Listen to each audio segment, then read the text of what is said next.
Thank you, Bob. And thank you all for coming this morning. And as Bob said, I'm going to report progress on the task of identifying a promising file format identification technology for use in NARA archival processes. This is just one area of a larger research project that has been just approved and will extend over the next 4 or 5 years. The motivation for this work is that archivists need the capability to preserve digital records.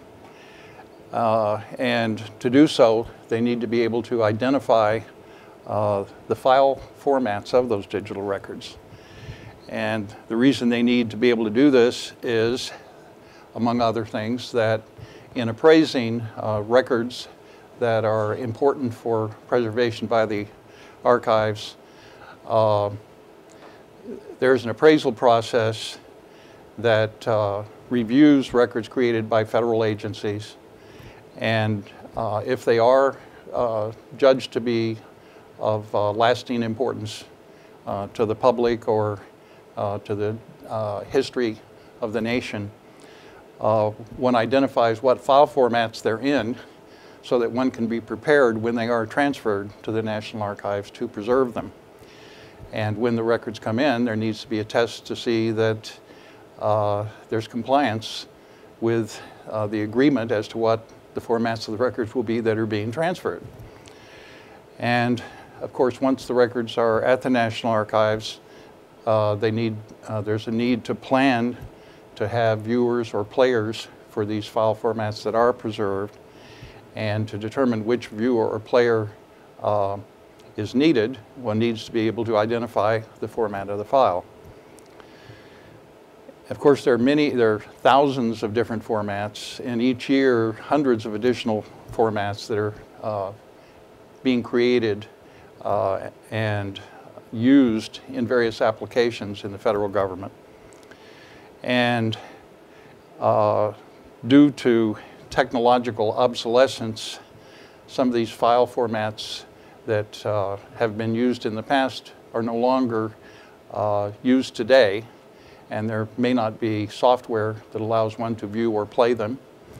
And so the archives has to endeavor to plan how to convert the many formats into some standard formats or current formats for which there are viewers or players. And to do so, one needs to identify what those file formats are. The archives there are hundreds of different methods of archiving files. RAR, zip are two of the most common, but in the past and even currently there are still scores of other file formats. One needs to be able to identify the fact that a file is an archive file. And there are things called self-extracting archives that are actually executable files. So you need to distinguish those self-extracting archives from other executable files because there may be user-created files in them. So there's a need for that identification of those kinds of files. One also needs to identify whether or not passwords or encryption have been used with a file. And those are an aspect of identifying the file format. So you may know the format, but you also need to know whether or not it's encrypted. And so that you can, the National Archives could prepare to decrypt files that had been encrypted. And it's also not uncommon that digital files over time may become damaged. And when they're damaged, one needs to be able to identify the file format and to then consider whether it's possible to recover at least partially the information that are in those files. So those are among the reasons one needs to identify file formats. So for this particular task, our primary objective was not to create a new technology from scratch, but first of all, examine the existing technologies for identifying file formats and find what might be the most promising or robust technology for file format or file type identification and advance this technology to meet the requirements of the National Archives. Just a few definitions. A file format usually is in the form of specifications that are either published or not, and essentially this is a set of rules for encoding or decoding the data that's used by a computer program, or encoding the computer instructions of executable files, like a software application like Word. And by a file type, we'll mean a class of files that have the same file format. And a file format signature is some type of invariant data that's in a file format that can be used to identify that file type or the format of a file. Okay, in addition to these internal file signatures, we need, or the archives needs, some sort of external file format identifier, which is an identifier that's linked to the file, so you don't have to always examine the internals of the file to determine its format. You've previously determined this is the format, and you can just refer to that metadata. Well, these are among the types of external file format identifiers, really the most common. First of all, there are what originated really with Microsoft file name extensions, which we're all acquainted with from DOS, that were 3-character file extensions to 8-character file names. And now with more recent versions of Windows, you can have longer file name extensions. And essentially the operating system is, or file system for Microsoft, is checking the file extension to determine the file type. But that's external. It's a file name linked to, that's really in the operating system, okay, or the file system that's linked to the actual file. There's also metadata, other metadata stored in the operating system that can be linked to the file. For instance, in the Apple Macintosh operating OS hierarchical file system, this was where, for early Macs, there was what was known as the creator code and the file type code. And I won't go into the details of those, but they were codes that were stored in the operating system and linked to the file to identify the file type. The current macOS X has version 10.4, I think, first introduced what's called the uniform type identifier. And again, I won't go into the details of that at this time, but it's another external identifier. Multipurpose internet mail extensions were initial MIME types were initially developed to configure email clients so that when email was received that had attachments or files that were associated with them, and multiple files, that one could determine what kind of file they were for display purposes.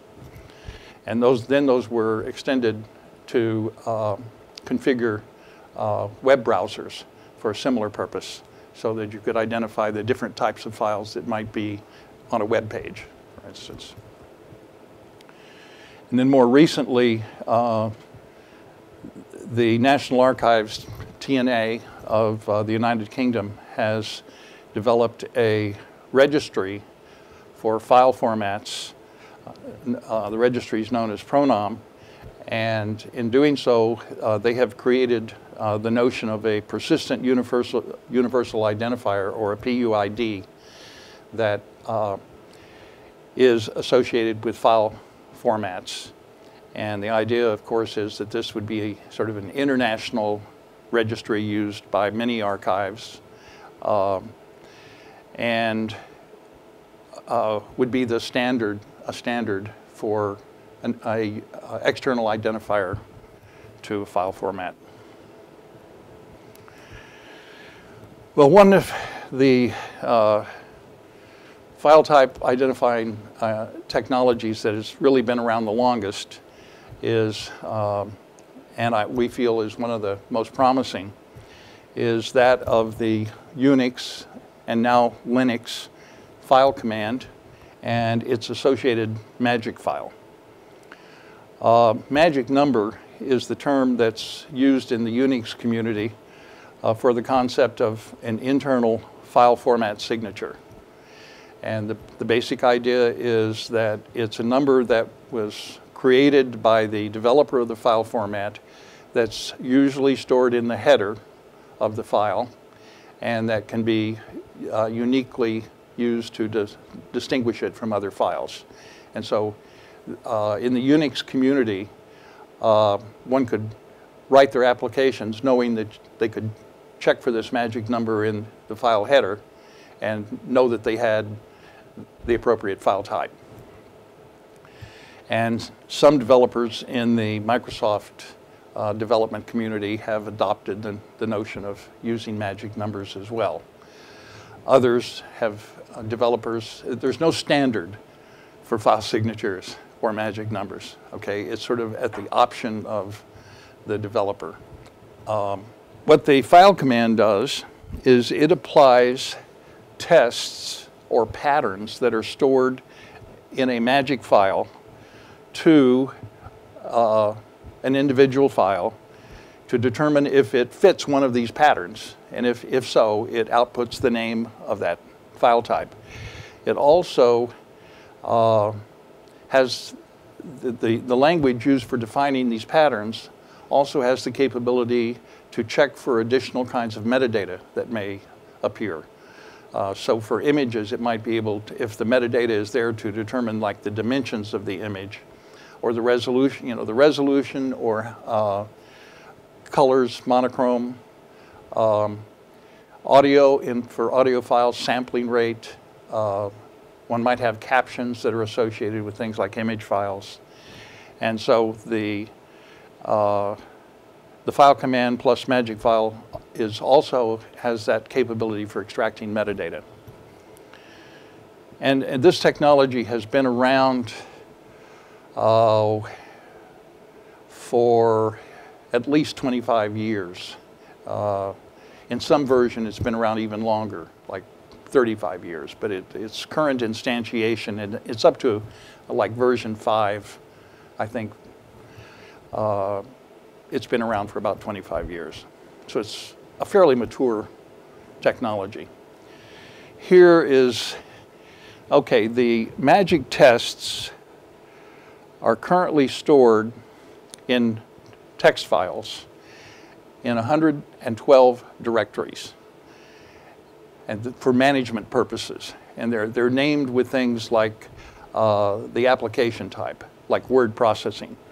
And I've pulled the first part of one of those text files out, which indicates that this is the portion of the magic file that's for word processors. And one sees a test here for a file format used on the Smith Corona persistent word processor. And then in the left column here are what are known as offsets into the file. So this first line with a 2 there is indicating at the third byte. So we're starting counting bytes at 0, 0, 1, 2. There's a string, and this notation off at the right is indicating check bytes for an octal 40 in the first byte, sequence of octal 40s, and then a character ML 4D, a sequence of 4 characters, and then another octal 40, and then it looks like an apostrophe 92, okay? And output that this is a Smith Corona PWP file. But then at offset 24, check a byte to see if there's a decimal 2 in it, And if there is, output a blank and indicate that this document is single-spaced. So it's metadata. If it isn't a 2, it might be a 3, in which case it's 1.5 spaced. If it's 4, it's double-spaced. Then check byte 25, and if there is a hex 42, indicate it's a letter. In that same byte, if it wasn't a hex 42, it might be a hex 54. If it is, output the fact that it's a legal size page. And check byte 26, and if it's a 46, output A4, and I have no idea what that means. Okay, then there's there's a test for a variety of word perfect files. Now these are not all user-created files. Some of them are system files. But one reason for showing you this, like for instance, all of the word perfect files here start with, oh gosh, let me see, /377.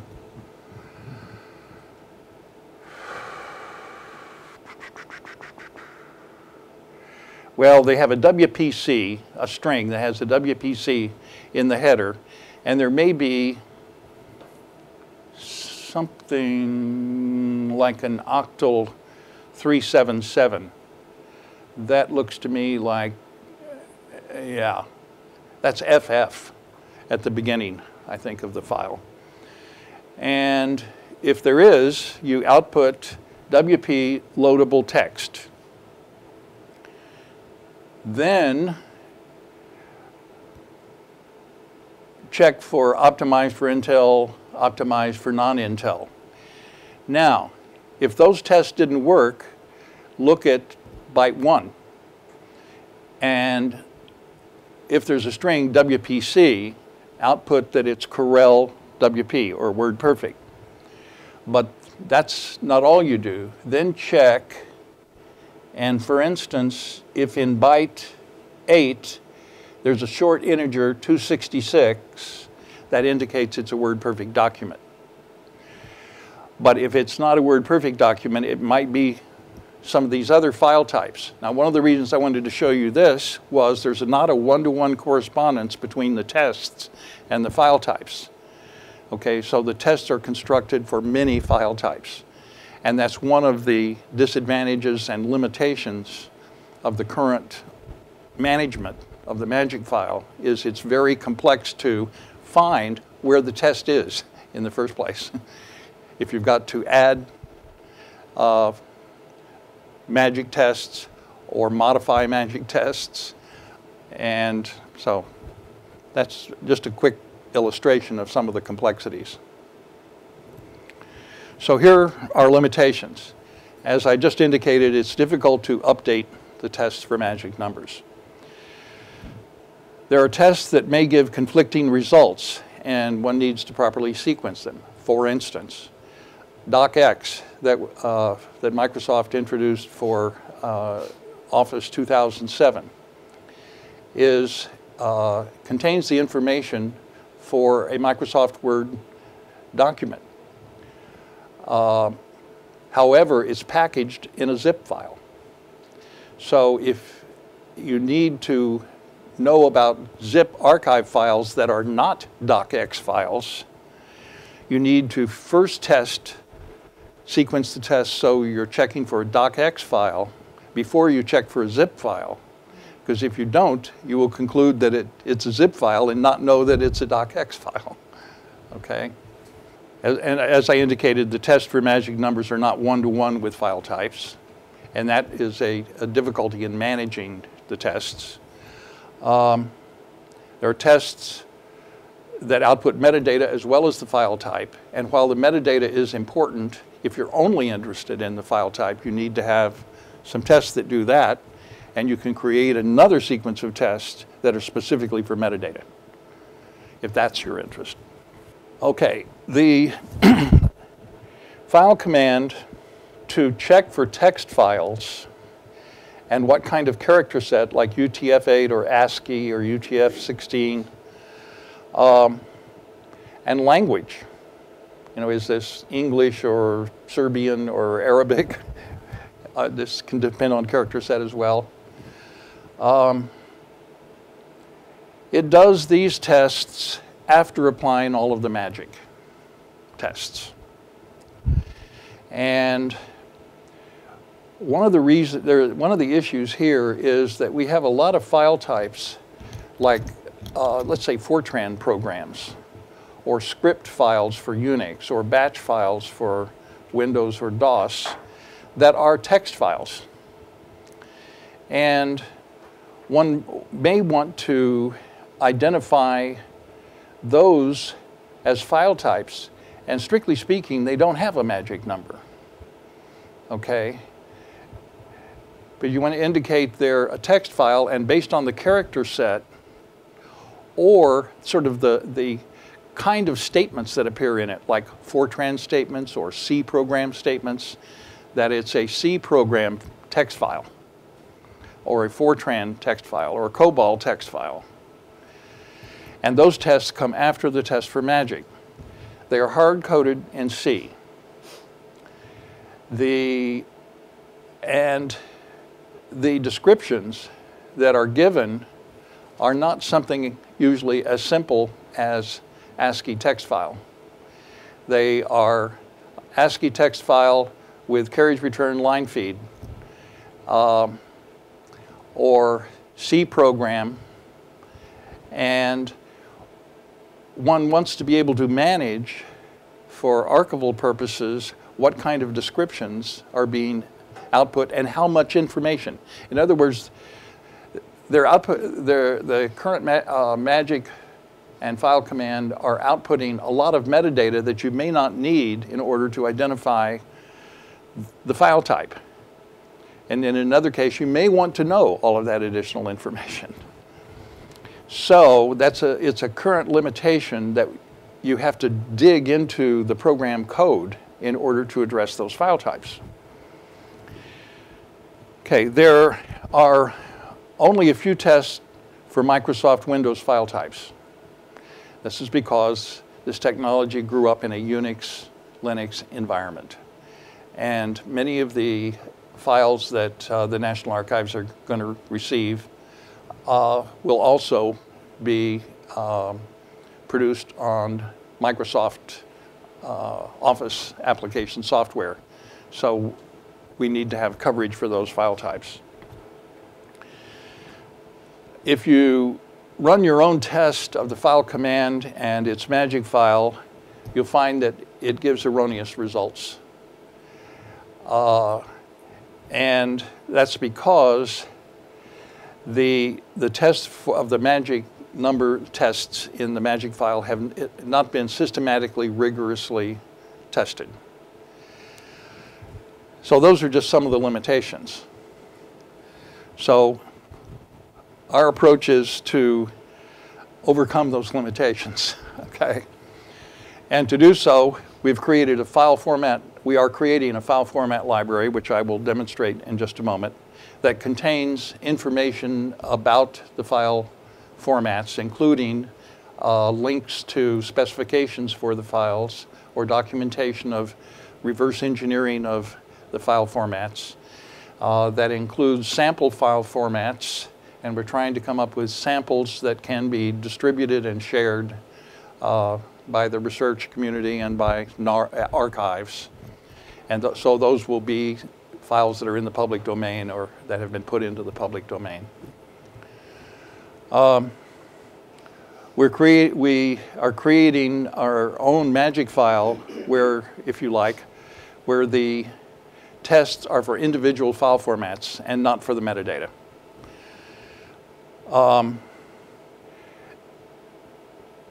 We're outputting a file format ID rather than a name or description, such as done in the file command. And one of the reasons for doing that is there's many aliases there's no standard for file format names. Now with the PRONOM registry, we have the opportunity for a standard for file format names, and we have the opportunity for a unique identifier. And it's not, so let me say, It is not our goal to become the standard. Okay, this is just research that can support something like the PRONOM registry.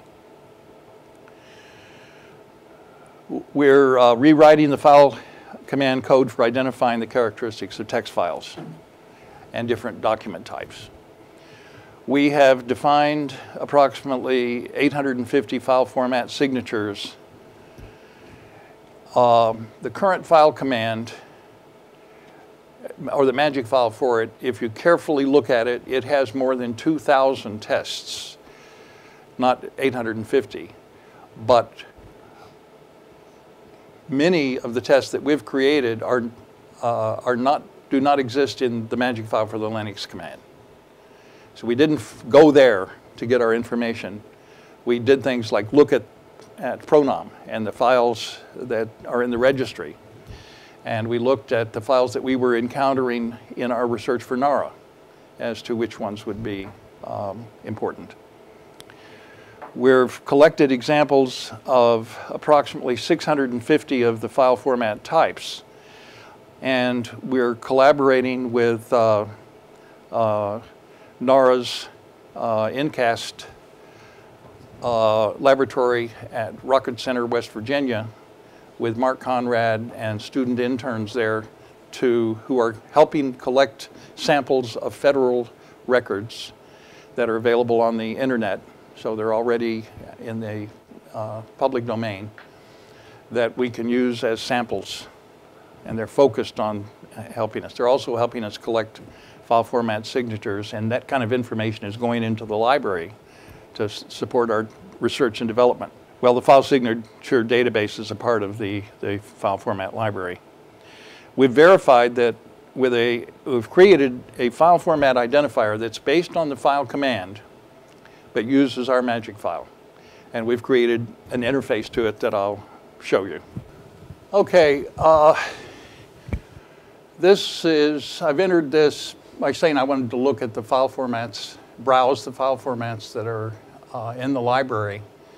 And I've gone down to the last page of all of them that are in, I thought, oh yeah, it's there. And you can see the second column there has got an internal file format identifier. And we're up in the range of 850 file formats.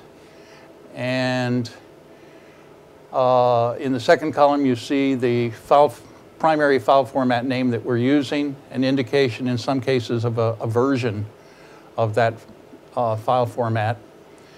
The MIME type. Okay, one of the big issues is creating a unique identifier that's external to the file. The PUIDs, as you can see over in the last column, many of the file formats that we have in our library do not yet have a PUID. So there's not a unique identifier for it yet. So one of the things we considered is, could MIME be a possible unique identifier? And we think it can. By using some of the features of the MIME definition, we're able, MIME types are registered. And so there's, but there is not a MIME type that has been registered for all file formats. But there's a feature of defining them that says if it's not in the registry, you can prefix an X and a hyphen to some name that you create and extend the names that are available. So we have endeavored to create a unique MIME type for each of our file formats that are in the library. There's also the concept of parameters that can be defined after the MIME type and subtype. So for that first line there, we have application / and there is not a MIME type for word star, a subtype, so we have X word star. And then we've created a parameter called version and indicate it's version 5.5, I think, if I'm reading it correctly. And Similarly, there's version 6 and 7. And that is unique as compared to all of the other MIMEs that we've created. Now let's look at some of the information that we actually have. Let's go back here. Okay, let's look at 3D Studio. Okay, for each of the file formats, we have this kind of information.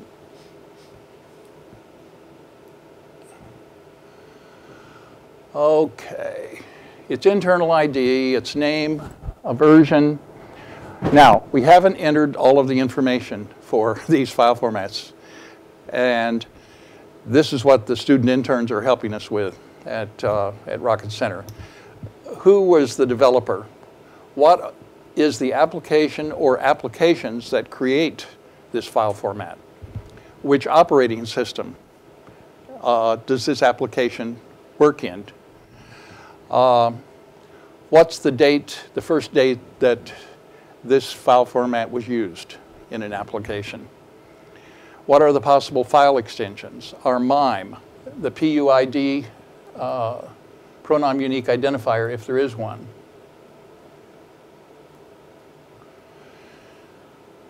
Okay, now here's something that's experimental. We want to name the class of objects, see if we can categorize the class of objects that are created by these applications. And so this is a tentative taxonomy or ontology, if you like, of the kind of objects that are created. And we've said here, well, there are graphics, and this particular class we can characterize as being 3D digital objects.